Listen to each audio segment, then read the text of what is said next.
Sheetal Bajoria. Octa features in. Just load the presentation.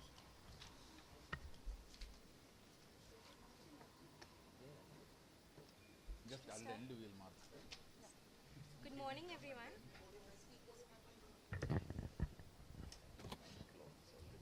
It's okay. 3 more are there. We will. Slide Aram share. se.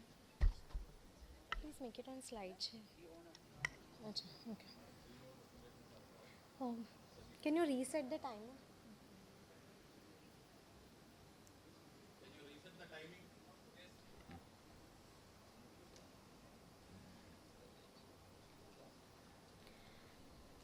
Good morning, everyone. I'm Dr. Sheetal Bajoria. My paper is on OCTA, optical coherence tomography angiography, features seen in hypertensive patients. Systemic hypertension remains the leading contributor to the global burden of disease and global cause of mortality, leading to 9.4 million deaths and 212 million lost healthy life years each year. In 2015, around 874 million adults had systolic blood pressure of 140 mm of mercury or higher globally. Systemic hypertension, as we know, it damages the body's microvasculature, leading to target end organ damage, which includes cerebrovascular accidents, cardiovascular disease, renal failure, and retinal vascular diseases.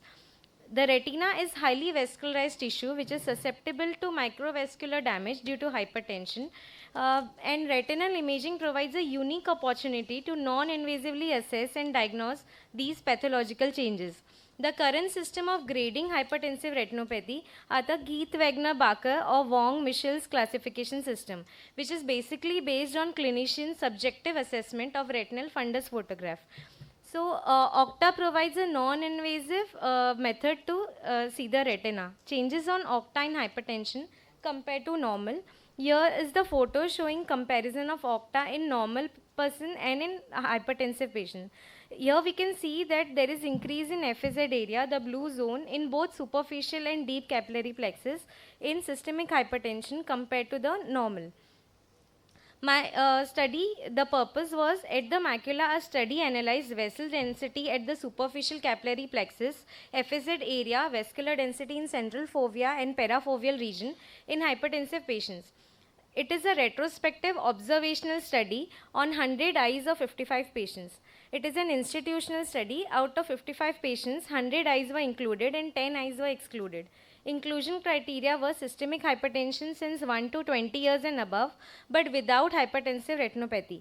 Hypertensive patients on regular antihypertensive. Basically, patients without development of retinopathy changes like CRVO.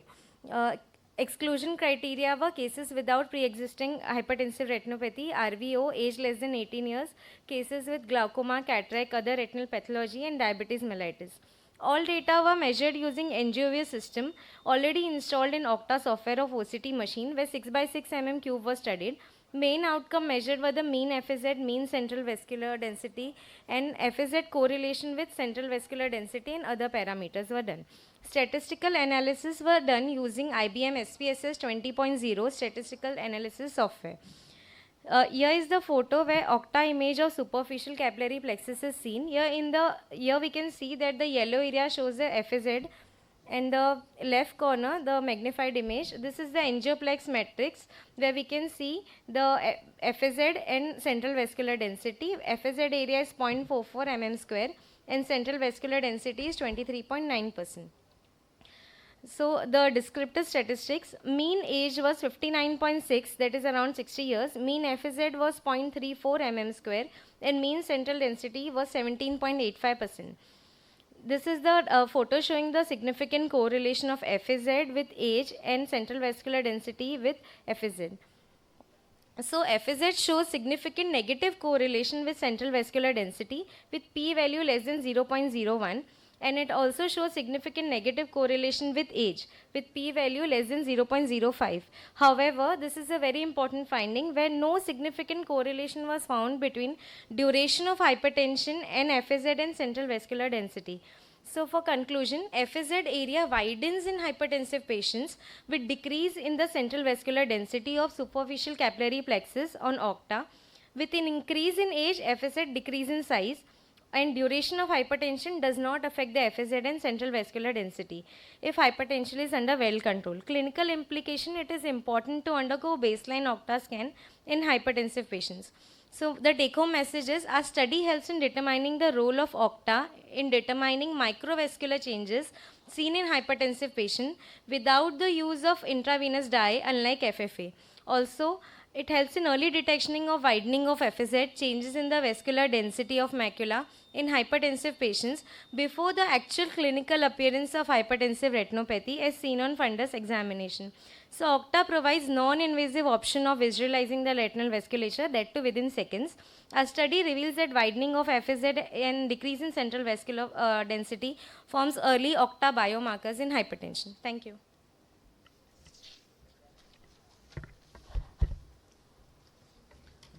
You didn't include a database for normal patients, Sir, non-hypertensive patients. Sir, no, we did Only, the study only on hypertensive patients. Sir, ma'am, it is an observational study, it is not a comparative data. Just one comment. Actually, some of the conclusions cannot be achieved from your small set of 100 patients. Yes, the sir, we control of need hypertension caused less changes. How do you know that they have been controlled? So, I mean, it's not a. It Sir, needs we a need, longitudinal Some of the study. conclusions are not. You cannot extrapolate from your this thing.